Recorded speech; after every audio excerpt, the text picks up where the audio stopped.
नमस्कार दोस्तों। जैसा कि आप सभी को पता है, वर्तमान में आरपीएससी के माध्यम से एक कॉलेज व्याख्याता की भर्ती आई है। तो उसके फॉर्म हैं, उनकी डेट तो निकल चुकी है, पिछले महीने में भर चुके हैं। आज अपन इस वीडियो में हिंदी साहित्य असिस्टेंट प्रोफेसर यानी कॉलेज व्याख्याता की जो 3 पेपर होते हैं, उन 3 पेपरों में कौन कौन सी पुस्तकें पढ़नी है अपन को, जिसके माध्यम से इन पुस्तकों के द्वारा अपना जो चयन है वो सुनिश्चित हो सके। उन पुस्तकों के बारे में चर्चा करेंगे। सारी पुस्तकें प्रामाणिक पुस्तकें होंगी। विस्तार से पूरा वीडियो देखिएगा अंत तक और अपने लक्ष्य तक पहुंचेगा। तो देखिए, कॉलेज व्याख्याता 2020 सहायक आचार्य हिंदी प्रथम प्रश्न पत्र। देखो 3 प्रश्न पत्र होते हैं। सिलेबस मैंने डाल रखा है, आप प्लेलिस्ट में से देख सकते हो सिलेबस में कौन कौन से टॉपिक हैं। उन टॉपिकों के अकॉर्डिंग अपन पुस्तकों की चर्चा करेंगे, इकाई अनुसार है। तो देखिए, पहली जो इकाई है आप लोग देख रहे हैं, इकाई प्रथम। तो इसमें भाषा विज्ञान के लिए अपन को कौन सी पुस्तक पढ़नी है? भोलानाथ तिवारी की पुस्तक है, बहुत ही अच्छी पुस्तक है, बहुत अच्छा मैटर इसमें दिया गया है, बहुत अच्छे से इसमें बतलाया गया है।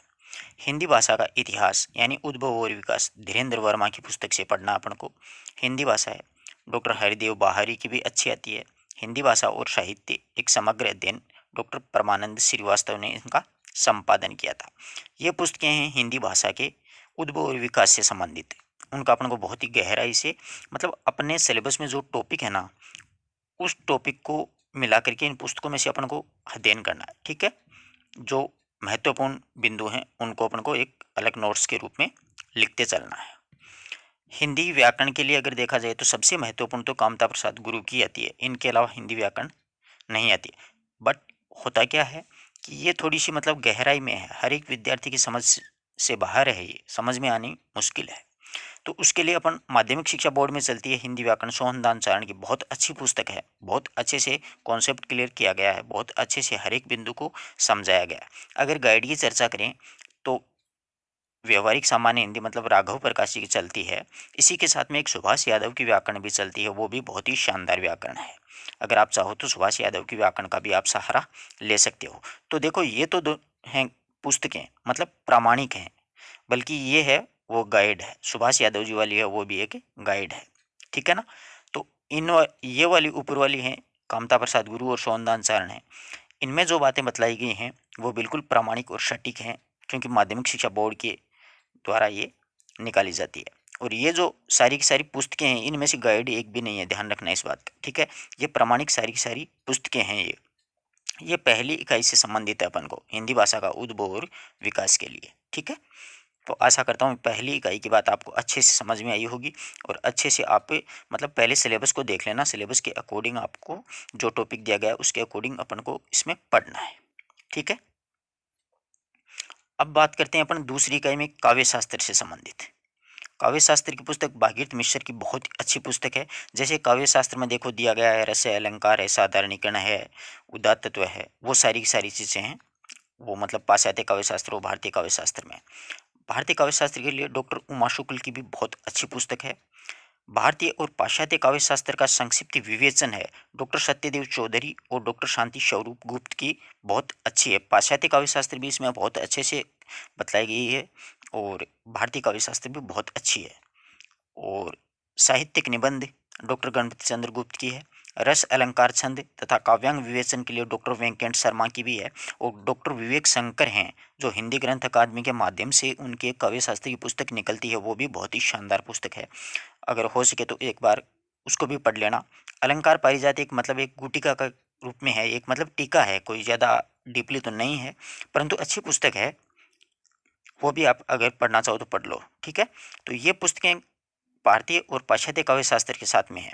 डॉक्टर विवेक शंकर जी की जो पुस्तक है वो भी अच्छी पुस्तक है, वो भी आप पढ़ लीजिएगा। ठीक है, ये पुस्तकें हैं दूसरी इकाई में काव्य शास्त्र से संबंधित हैं। काव्य शास्त्र के जितने टॉपिक, जितने अलंकार, जितने छंद, जितने गुण, रस, साधारणीकरण वगैरह वगैरह जो भी अपने सिलेबस में दिया गया है वो सारा का सारा इसमें से अपन को करना। इसी प्रकार अरस्तु का अनुकरण सिद्धांत है, लोनजाइंस का उदात सिद्धांत है, वो सारी की सारी बातें पाश्चात्य काव्य शास्त्र में आएंगी। तो पाश्चात्य काव्य शास्त्र के अंतर्गत मित्रों क्या है कि डॉक्टर सत्यदेव चौधरी और शांति स्वरूप गुप्त की पढ़ लेना।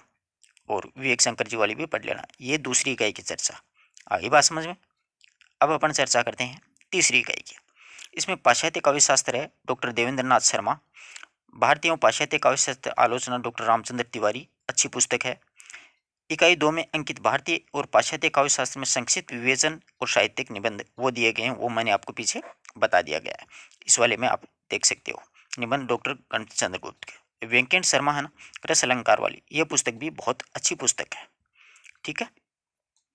अब इकाई चौथी है मित्रों। तो देखो चौथी इकाई में क्या है कि आप नेट जेआरएफ की जो परीक्षा लेटेस्ट में जिन विद्यार्थियों ने दी है उनके लिए चलता है पद्मावती समय पृथ्वीराज रासो से संबंधित है। ये कविराज मोहन सिंह के द्वारा संपादित है। कबीर ग्रंथावली रामकिशोर शर्मा है। मीरा संचयन रामस्वरूप चतुर्वेदी है। ब्रह्मगीत सार कृष्णदेव शर्मा और माया अग्रवाल के। जयश्री ग्रंथवाली वो है वासुदेव शरण अग्रवाल के द्वारा। विनय पत्रिका वियोग हरि के द्वारा। बिहारी सरस्वती यानी सत्सई ओम प्रकाश के द्वारा। और गणानंद कविताएं राम कुमार उपाध्याय। इनके कुछ कुछ मतलब जोड़े गए हैं कि कितने कितने पद हैं। वो इनकी जो पुस्तक है उनमें से अपन को वो पद यानी 1 से 20 तक या 20 से 40 तक या 110 से 115 तक इस प्रकार से अलग अलग दिए गए हैं। वो आप सिलेबस चेक कर लेना, प्लेलिस्ट में मैंने अच्छे से बताया गया है। वो इन पुस्तकों में से अपन को अच्छे से पढ़ना है। आई बात समझ में। वो नेट में भी ये सारा सारा चलता ही है। जयसी ग्रंथावली है, विनय पत्रिका है ही, बिहारी सत्से के जोड़े हुए हैं, पद्मावती समय है, कबीर ग्रंथावली मीरा के, ये सारे जोड़े गए, कामायनी वगैरह। ठीक है। अब देखो इकाई 5 में क्या है कि कामायनी के 3 सर्ग जोड़े गए हैं कामायनी के, वो शिव प्रसाद शास्त्री के द्वारा संपादित है, वो पढ़ने। राम की शक्ति पूजा नेट जेआरएफ में जोड़ी गई, कामायनी भी जोड़ी गई है। तो राम की शक्ति पूजा है वो परमानंद श्रीवास्तव के द्वारा है। गोदान उपन्यास जोड़ा गया, बाणभट्ट की आत्मकथा जोड़ी गई है। आधे अधूरे नाटक चिंतामणि ये आचार्य शुक्ल का निबंध उसने कहा था, कहानी जोड़ी गई है। कफन जोड़ी गई है, ममता भी है, रोज है, परिंदे, सौंदर्य है, नदी की नर्मदा, समस्त मूल रचनाएं हैं। उनको अपन को सारी की सारी मतलब इन कहानियों उपन्यासों इनको अपन को पढ़ना है। ठीक है। इनमें से अक्सर प्रश्न उठाए जाते हैं। ज़्यादातर तो क्या है कि जैसे पात्रों वगैरह के नाम भी पूछ लिए जाते हैं। कभी कभी क्या होता है कि किसी पात्र का कथन होता है वो भी पूछ लिया जाता है। तो ये अपन को मूल पुस्तकें ये सारी की सारी पढ़नी है। आ रही है बात समझ में। और कामायनी में मतलब 2 या 3 सारी की जोड़ी गए हैं। राम की शक्ति भी पूरी जोड़ी गई है, वो भी अपन को अच्छे से पढ़नी है। वो नेट जेआरएफ में भी चलती है। आई बात समझ में। अब देखो अब मतलब दूसरा पेपर वो तो फर्स्ट पेपर था। दूसरे पेपर में हिंदी साहित्य का इतिहास है। तो हिंदी साहित्य के इतिहास में सबसे मूल बात तो है कि आचार्य शुक्ल का तो अपने को पढ़ना ही पढ़ना है। ये तो मतलब क्या है कि मूल जड़ है हिंदी साहित्य के इतिहास की, सभी जानते हो आप लोग। अधिकांश कथन तो आचार्य शुक्ल के उठाए जाते हैं। कोई भी एग्जाम उठा के देख लो, चाहे डीएसएसबी हो, केवीएस हो, टीजीटी पीजीटी वगैरह वगैरह, कोई भी आयोग हो, पीएससी आयोग होता है, उसके माध्यम से आचार्य शुक्ल के कथन तो अपन को उठाते उठाते हैं। तो ये तो पढ़ना ही पढ़ना है, बहुत ही महत्वपूर्ण है। दूसरा है हिंदी साहित्य का इतिहास, डॉक्टर नगेंद्र और हरदयाल के द्वारा संपादित किया गया। बहुत अच्छी किताब है, बहुत अच्छा इतिहास है, ये भी अपन को पढ़ना है। ये 2 पुस्तकें तो बहुत ही महत्वपूर्ण है।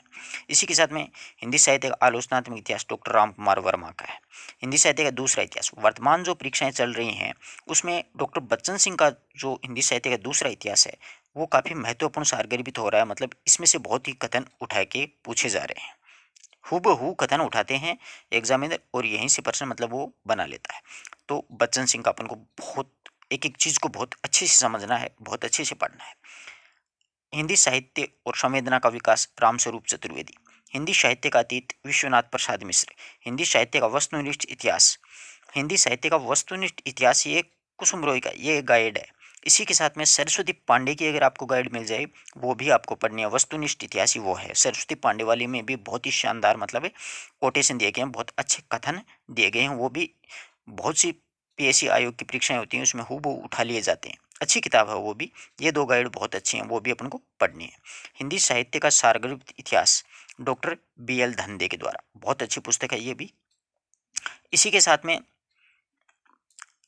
हिंदी साहित्य हिंदी का गद्य साहित्य डॉक्टर रामचंद्र तिवारी, ये भी अच्छी पुस्तक है। रामचंद्र तिवारी का इतिहास है वो भी बहुत ही शानदार है। आधुनिक साहित्यिक प्रवृत्तियां प्रोफेसर नामवर सिंह, कविता के नए प्रतिमान प्रोफेसर नामवर सिंह। इनमें देखो हिंदी साहित्य के इतिहास के लिए अगर पुस्तक मेरी तरफ से अगर देखी जाए तो रामचंद्र तिवारी वाला बहुत अच्छी पुस्तक है।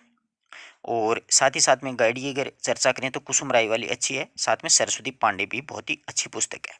इसी के साथ में देखो आचार्य शुक्ल का इतिहास, डॉक्टर नगेंद्र का इतिहास और डॉक्टर बच्चन सिंह का इतिहास के रूप में 3 पुस्तकें सफिशिएंट हैं, बहुत ही अच्छी हैं। इनमें अधिकांश बातें हैं वो आ जाती हैं जो परीक्षा उपयोगी होती हैं, जो परीक्षा में प्रश्न पूछे जाते हैं, जहाँ से प्रश्न पुटअप होते हैं। ये 3 पुस्तकें बहुत ही अच्छी हैं और एक रामचंद्र तिवारी वाली। साहित्य के इतिहास के लिए 4 काफ़ी हैं। और इसी के साथ में डॉक्टर बच्चन सिंह और कुसुम रॉय की सरस्वती पांडे और कुसुम राय है, इनका वस्तुनिष्ठ इतिहास है, मतलब एक गाइड के रूप में है, वो भी आप पढ़ लेना, अच्छी पुस्तकें हैं। आशा करता हूँ हिंदी साहित्य के इतिहास से संबंधित आपको बहुत अच्छे से समझ में आई होगी प्रत्येक बात। शुक्ल का इतिहास पढ़ना है, डॉक्टर नगेंद्र का इतिहास पढ़ना है अपन को, इसी के साथ में बच्चन सिंह का इतिहास पढ़ना है, रामचंद्र तिवारी का पढ़ना है। गाइडों में सिर्फ 2 ही पढ़ने हैं अपन को, डॉक्टर कुसुम रॉय और एक सरस्वती पांडे। ठीक है, अब इसी के साथ में देखो थर्ड पेपर की अपन चर्चा करते हैं। ये ही ज़्यादा अपने को फोड़े गालता है, बहुत परेशान करता है थर्ड पेपर। थर्ड पेपर में देखो गाइड की अगर चर्चा करें तो पेनोरमा दी बेस्ट गाइड है, बहुत अच्छी गाइड है, बहुत गहराई में जाके राजस्थान की कल्चर वगैरह है, राजस्थान का इतिहास वगैरह है, बहुत अच्छे से बताया गया है, बिल्कुल गहराई में जाके। और लक्ष्य गाइड जो कि कॉलेज व्याख्याता के लिए बहुत ही अच्छी हैं, गाइडों के रूप में ये दोनों बहुत अच्छी हैं। पेनोरमा से राजस्थान का इतिहास, कला, संस्कृति अपन को पढ़नी है, और राजस्थान का भूगोल है, अर्थव्यवस्था वो पढ़नी है। और लक्ष्य से भी यही है, दोनों को मतलब अपन कमांड करके अगर पढ़ेंगे तो दोनों पुस्तकों में कुछ ना कुछ अपन को फर्क अवश्य मिलेगा।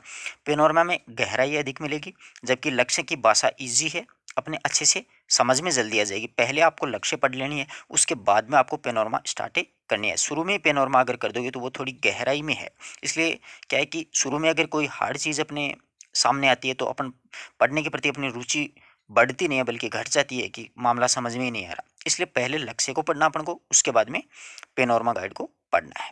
ठीक है, वही बातें। और करंट जीके के लिए आप देखो क्रोनोलॉजी और वार्षिकांक है, वो अपन को क्रोनोलॉजी और मूमल है, ये बराबर पढ़नी है लगातार, 12 महीने का आना है करंट। ठीक है, अब देखो पुस्तकों की अगर चर्चा करें तो राजस्थान का इतिहास और कला संस्कृति हुकुमचंद जैन की ये ऑथेंटिक पुस्तक है, ये मतलब प्रामाणिक पुस्तक है। राजस्थान की कला संस्कृति जयसिंह नीरज की बहुत ही शानदार पुस्तक आती है। ठीक है, राजस्थान की भूगोल कहते हैं हरिमोहन सक्सेना की, और राजस्थान की राजव्यवस्था, ये क्या है कि राजस्थान हिंदी ग्रंथ अकादमी से ही प्रकाशित होती हैं ये चारों पुस्तकें। ये तो क्या है, प्रामाणिक हैं चारों की चारों पुस्तकें। इन्हीं के साथ में अपन को गाइड, पेनोरमा और लक्ष्य पढ़नी है। पहले अपन को लक्ष्य स्टार्ट करनी है, लक्ष्य के बाद में अपन पेनोरमा की ओर बढ़ेंगे। ठीक है, पेनोरमा में थोड़ी गहराई ज़्यादा है, बहुत अंदर तक जाकर ये बातों को समझाया गया है, बहुत अच्छे से बातों को एक्सप्लेन किया गया है। परंतु वो बातें अपन तभी पकड़ सकते हैं उन चीज़ों को जब अपन को पहले किसी चीज़ का पता हो। अगर अपन को पता ही नहीं है कि महाराणा प्रताप के हाथी का क्या नाम है, तो अपन कहाँ से उसको मतलब अंदर तक जाएंगे। पहले अपन को पता होना चाहिए कि वो चीज़ कहाँ से कहाँ तक गुजर रही है, इसका बेसिक क्या होता है, फिर उसके बाद में अपन उसकी गहराई तक, उसके तह तक पहुँच सकते हैं। आशा करता हूँ कि पूरा वीडियो बहुत अच्छे से समझ में आया होगा। प्रत्येक इकाई के रूप में आपको मतलब सिलेबस अपने टेबल पे रखना है, उसके अकॉर्डिंग जो जो पुस्तकें बताई हैं उनमें से वो टॉपिक अपन को पढ़ने हैं। ठीक है, सारी की सारी वो पुस्तकें नहीं पढ़नी है, जो टॉपिक अपने सिलेबस में हम वही टॉपिक अपने को पढ़ने हैं। धन्यवाद दोस्तों, आशा करता हूँ प्रत्येक बात अच्छे से समझ में आई होगी। मिलते हैं एक नए वीडियो नए टॉपिक के साथ, तब तक के लिए नमस्कार। बहुत सा हिंदी साहित्य का इतिहास है, जैसे प्रश्नोत्तरी सीरीज है हिंदी साहित्य के इतिहास की, वो मैंने प्लेलिस्ट में डाल रखी है, आप लोग देख सकते हो। जैसे आदिकाल, भक्तिकाल, रीतिकाल, आधुनिक काल, करीबन हज़ारों 1500 प्रश्न मैंने इसमें डाल रखे हैं। धन्यवाद दोस्तों।